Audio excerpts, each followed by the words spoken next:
control your mouth, mood, and money. Ladies and gentlemen, there's a certain magic in life when you learn to master three things: your mouth, your mood, and your money. It's a simple concept, yet profoundly life-changing. Let's start with the mouth. Every word you speak carries energy. Your words can heal, inspire, and uplift, but they can also hurt, destroy, and diminish.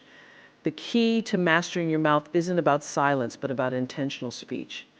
Pause before you speak. Ask yourself, is this necessary? Is it kind? Will it make things better? Because once words leave your lips, they can never be taken back.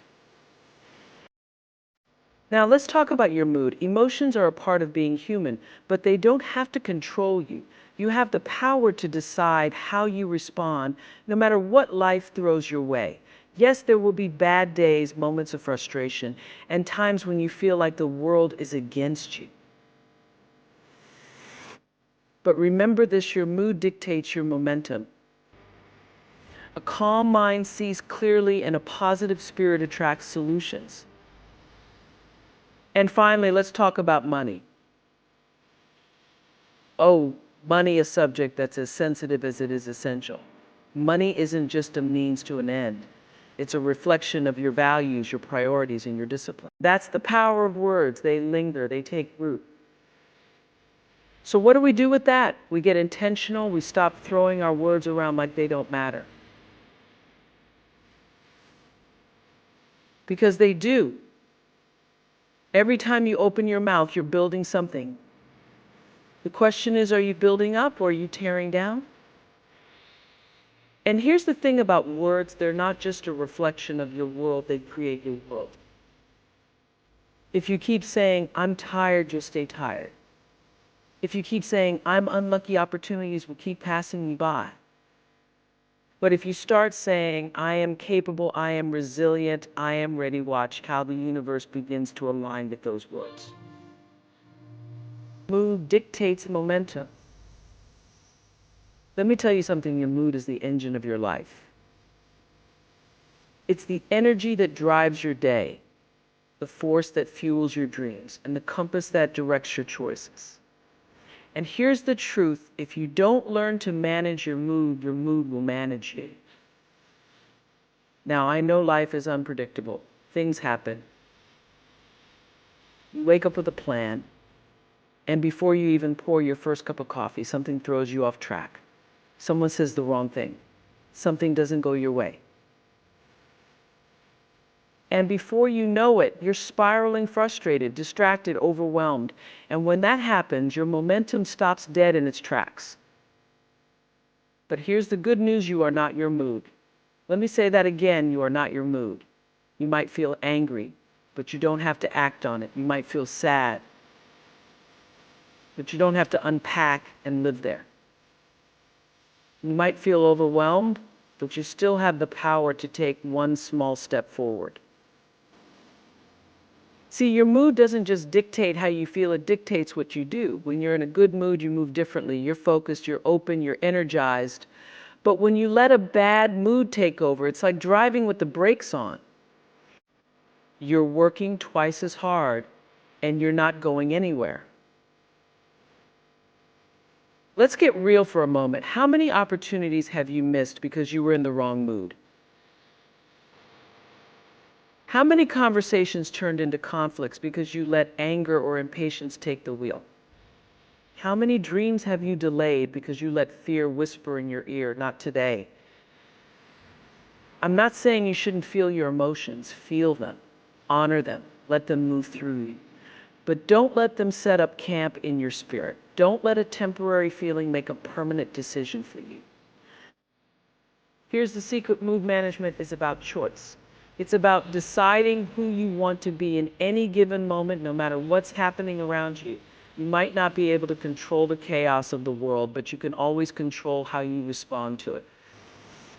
And when you do that, you take back your power.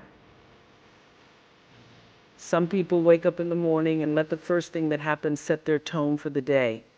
The alarm didn't go off, bad mood. Someone cut you off in traffic, bad mood. But what if you decided that you were in charge of your tone? What if you chose to start your day with gratitude instead of grumbling? What if, no matter what the world threw at you, you said, I'm not going to let this steal my joy? Because here's the thing, your mood isn't just about how you feel in the moment, it's about the momentum you create for your life. A bad mood slows you down. A good mood propels you forward. And the best part, you don't have to wait for a good mood to find you. You can create it. Money reflects mindset. Let's talk about money. It's a loaded subject, isn't it? Money can bring you freedom, but it can also keep you trapped. It can be a tool for joy, but it can also be a source of stress. But let me tell you something, money itself is neutral. It's not good, it's not bad, it's simply a reflection, a mirror that shows you your mindset. Let me ask you, what does your relationship with money look like? Is it full of fear, where every dollar feels like it could slip away at any moment? Is it full of chaos, where you don't even know where it's going or how much is left?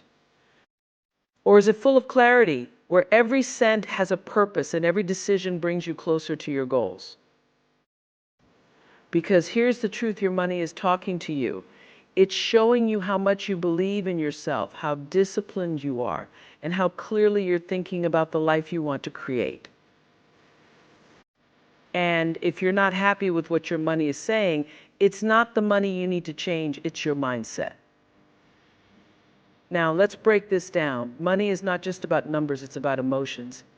Oh, yes, money is deeply emotional. It's tied to how we see ourselves, what we think we deserve, and what we're willing to work for. If you're stuck in a scarcity mindset, always worrying there's not enough, always bracing yourself for the next financial disaster, you're going to live your life in survival mode. And let me tell you, survival mode is not where abundance grows. But when you shift your mindset to one of abundance, everything changes. Abundance isn't about having $1 million in the bank. It's about trusting that there's always enough. It's about believing that you are capable of creating wealth, managing wealth, and growing wealth. It's about saying, I am worthy of financial freedom, and I am willing to do the work to get there. Here's something else to think about. Money doesn't solve problems. Mindset solves problems. You can give someone $10,000, but if their mindset is rooted in fear, impulsiveness, or confusion, that money will be gone before they even realize it. On the other hand, someone with a strong money mindset can take $100 and turn it into an opportunity. It's not about how much money you make, it's about how you manage what you have. Are you telling your money where to go, or are you wondering where it went? Are you investing in your future, or are you stuck in the cycle of instant gratification? These are the questions that reveal your true relationship with money. And let's talk about gratitude. Because let me tell you, nothing blocks abundance like a lack of gratitude. If you can't be thankful for the $20 you have today, don't expect to feel rich when you have $20,000. Gratitude transforms how you see money, and when you see it differently, you treat it differently. Silence is wisdom. Let me start with this. There is power in silence. Oh, yes, there is power in silence. But we live in a world that doesn't want you to believe that. Everywhere you turn, there's noise, constant chatter, opinions flying left and right, the endless buzz of social media. Everybody's talking, but here's the question, who's really listening? See, silence isn't just the absence of sound. Silence is a choice. It's a decision to pause when everything in you wants to react. It's the strength to hold your tongue when the easy thing would be to say something you can't take back. And let me tell you, silence is not weakness. Silence is wisdom in action. Now, I know that silence can feel uncomfortable. We've been conditioned to fill every quiet moment with words, distractions, or explanations. But here's what I've learned in the stillness. That's where clarity lies. When you stop talking, you start hearing your own thoughts, hearing the truth in a situation, and sometimes even hearing what's not being said by others. How many times have you said something in the heat of the moment only to wish you could pull those words back? How many times have you jumped to respond only to realize later that what you said didn't serve you or the person you were speaking to? That's the lesson of silence. It gives you space to think, to breathe, and to ask yourself, what's the purpose of my words right now? Let's get real. Not everything needs your reaction. Not every opinion deserves your rebuttal. And not every situation requires your explanation. Sometimes the most powerful thing you can do is let your silence speak for you. Because silence doesn't mean you don't have something to say. It means you're choosing to wait until the time is right. And let me tell you something else. Silence isn't just about what you hold back from others. It's also about what you give to yourself. Silence is where you connect with your inner wisdom, that still small voice that knows what you truly need. When was the last time you sat in silence, not scrolling, not multitasking, not planning the next thing, but just being? Silence teaches you patience. It teaches you restraint. It teaches you that not every battle needs to be fought with words. And here's the truth: when you're comfortable in your silence, you stop needing external validation. You stop feeling the urge to explain yourself to people who've already made up their minds. You stop wasting energy on arguments that don't serve your higher purpose. But don't mistake silence for passivity. Oh no, silence is not passive. Silence is intentional, it's active, it's strategic. When you choose silence, you're saying, I'm not giving this my energy right now. I'm reserving my power for something that matters more. And here's the thing about silence: it can shift a room. When you don't react the way someone expects you to, it forces them to sit with their own words, their own actions. It creates space for reflection. And sometimes that silence says more than any words ever could. Emotions need boundaries. Let me tell you something: emotions are powerful. They are the heartbeat of who we are as human beings. They make us feel alive. They connect us to others. They remind us that we're not robots, we're real, we're raw, we're human. But here's the thing: emotions need boundaries. Without them, emotions can take the driver's seat of your life. And honey, let me tell you, that's a wild ride you don't want to be on. Now, don't get me wrong. Emotions aren't bad. They're not something to be ashamed of or pushed away. Emotions are messages, they're signals. They tell us when something's right, when something's wrong, or when something needs our attention. But emotions are like water: they're meant to flow, not to flood. And if you don't set boundaries, they can overflow and drown your peace, your clarity, and your ability to move forward. Ride the waves without being swept away. And let me say this: boundaries are an act of love, love for yourself and love for others.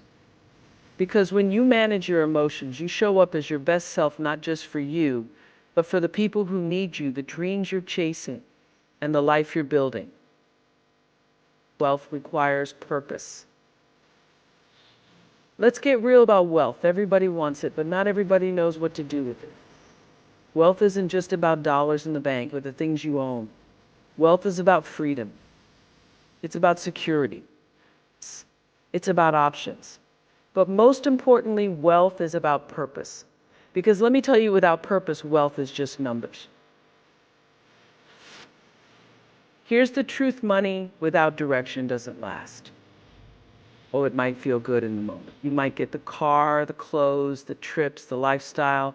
But if your wealth isn't rooted in something deeper, something meaningful, it will slip through your fingers faster than you can imagine. Because wealth doesn't just need to be earned, it needs to be managed. And management starts with knowing your why. So let me ask you, what's your purpose for wealth? What are you building? What are you creating? Who are you helping? Because wealth that only serves you is small. Wealth with purpose, now that's power. Here's the thing: wealth is a magnifier. It amplifies who you already are. If you're generous, wealth will give you the resources to be even more giving. If you're reckless, wealth will make your chaos bigger. If you're disciplined, wealth will multiply your impact. That's why it's so important to align your money with your values before you have it, not after. Let's talk about legacy. Legacy isn't just about leaving money behind, it's about leaving meaning behind. It's about planting seeds for the next generation, for your family, for your community, and for causes that matter to you. Wealth with Purpose asks, how can I use what I have to make the world a little better, a little brighter? But let me tell you, this purpose isn't just about giving, it's also about living. Wealth with Purpose doesn't mean you have to sacrifice your joy or your dreams. It means spending in alignment with what truly matters to you. It's about saying yes to the things that enrich your life and no to the things that don't. Now let's get practical. Purpose gives your wealth a plan. It's not enough to say, I want more money, more isn't a plan. Purpose asks, why do I want it? What will I do with it? How will it serve my life and the lives of others? And when you answer those questions, you start to see your money differently. Every dollar becomes a step towards something bigger, a dream, a vision, a goal. And let's be honest, wealth without purpose can destroy you. It can make you greedy, it can isolate you, it can lead you to believe that your worth is tied to what you have rather than who you are. But when wealth is connected to purpose, it grounds you. It reminds you that money is a tool, not an identity. Now let's talk about the fear, because for some of us the idea of wealth is scary. Maybe you've been taught that wanting wealth is selfish, or maybe you've seen wealth used in harmful ways. But let me tell you, wealth is not the enemy. The lack of purpose is. When you align your wealth with your heart, with your values, with your higher self, it becomes a force for good, not just in your life, but in the lives of everyone you touch. Here's what I want you to remember. Wealth with Purpose doesn't just change your bank account, it changes your mindset. It changes the way you approach life. It makes you intentional. It makes you powerful. And it makes you unstoppable. Balance is power. Let me tell you something, balance is not a luxury. It is not a nice to have. Balance is a necessity. It is your foundation, your center, your strength. Balance is what keeps you standing tall when the winds of life try to knock you down. And make no mistake, balance is power. Now, let me be clear, balance doesn't mean everything in your life is equal. Oh no, balance is not about perfection. It's not about giving the same amount of time or energy to every part of your life. It's about knowing what matters most in the moment and aligning your energy with your priorities. It's about being fully present where you are while still keeping your eye on the bigger picture. Here's the truth: when you lose your balance, you lose your power. You can't pour from an empty cup, and you can't give your best to others if you're running on fumes. Some of you are out here trying to do it all, working long hours, taking care of everyone around you, chasing big dreams, but you forgot to take care of yourself. Let me tell you, that's not balance. That's burnout. But balance isn't just about rest, it's about boundaries. It's about knowing when to say yes and when to say no. It's about protecting your peace, even when the world around you is chaotic. Balance says, I can't be everything to everyone, but I can be everything to myself. Now let's talk about alignment. Because balance isn't just about what's outside of you, it's about what's inside of you. Your mind, your body, your spirit, they all need to be in harmony. You can't be mentally sharp if you're physically drained. You can't feel spiritually grounded if your mind is full of clutter. Balance asks, how can I bring all parts of myself into alignment so that I can show up as my best self? Let's be honest, life is always pulling at you. There's always another task, another demand, another distraction. But balance is about finding your center in the midst of it all. It's about recognizing that you have the power to choose how you spend your time, choose where you put your energy, and choose what you allow into your life. And let me tell you something else, balance doesn't mean you'll never fall. You will. Oh, you will stumble, you will trip, and sometimes you will crash. But balance is what helps you get back up. Balance says, I may have fallen, but I know how to find my footing again. Here's the thing, balance isn't static, it's dynamic. It's not something you achieve once and for all. It's something you work on every single day. Some days, balance looks like pushing yourself to finish that project, to reach that goal, to go the extra mile. Other days, balance looks like resting, reflecting, and recharging, and both are equally important. But balance also requires honesty. It means asking yourself, where am I giving too much? Where am I not giving enough? What do I need to let go of to make room for what truly matters? Because let's be real, you cannot carry everything. You are not meant to carry everything. Balance is about learning to let go of what no longer serves you so you can hold on to what does. And don't let anyone tell you that balance is weak. Oh no, balance is strength. Balance is saying, I will not let the chaos of life control me. I will not let the demands of the world drain me. I will stand in my power on my terms, in my time. Balance is where your power lies. So here's the truth we've been circling around this whole time. The power to shape your life is already in your hands. It's in the words you speak, the moods you allow, the way you manage your money, and the boundaries you set for your emotions. It's in your ability to connect wealth with purpose, to honor the wisdom and silence, and to find balance amidst the chaos. When you control your mouth, you speak life into your dreams. When you control your mood, you stay steady on your path. When you control your money, you unlock the freedom to live with intention.